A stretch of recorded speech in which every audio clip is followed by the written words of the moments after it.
Qashqadaryo viloyati Kasbi tumani Maymanoq qishlog'ining otaxonlari mana shu cho'llarimizni obod qilish uchun mana shunday suv chiqarishmoqda. Shu munosabat bilan mana shu otaxonlarimizni mana shu suvni chiqishiga duo qilib turishlaringizni iltimos qilib qolamiz. Mana shu agarda shu yerda obod qilib olsa, suv chiqsa, nasib bo'lsa, toqqa suv chiqsa, tog'da o'sha hamma joy obod bo'ladi.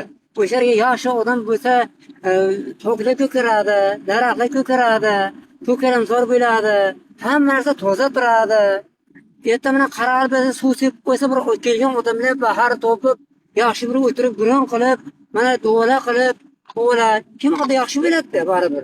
Suvni chiqarib olsak o'sha yerga, bundan ham yaxshi bo'ladi. Xudo xohlasa. Nasib bo'lsa, tog'lar eksak, daraxtlar eksak. Mana bugun bir ajoyib ishni boshladik. Nasib bo'lsa, oxirigacha yetkazamiz deb turibmiz. Mana shu bola boshimizga sog' bo'lsin. Mana shu Murodbaxsh otamiz obod bo'lsa, shu yerlar to'kalam bo'lsa, kelajakka shu kelajak uchun yaratiladigan bir narsa deb o'ylayman o'zimcha. Qora suv chiqsa, ko'kal bo'lsa, kelgan odam hammasi rahmat aytib ketadi.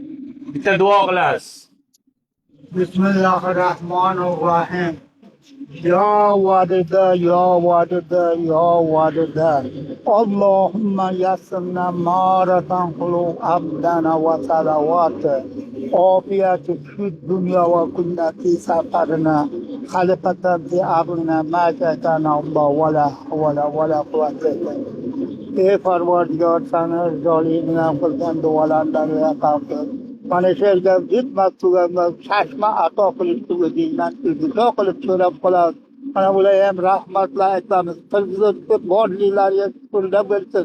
Har balo qazodan hokimimiz ham Xudoy aytgan so'zlarni amalga oshirishni aylasin. Parvardigor doim sher obod bo'lib, ko'rkamli manzara bo'lishni nasib qilib o'zidan so'rab qolamiz.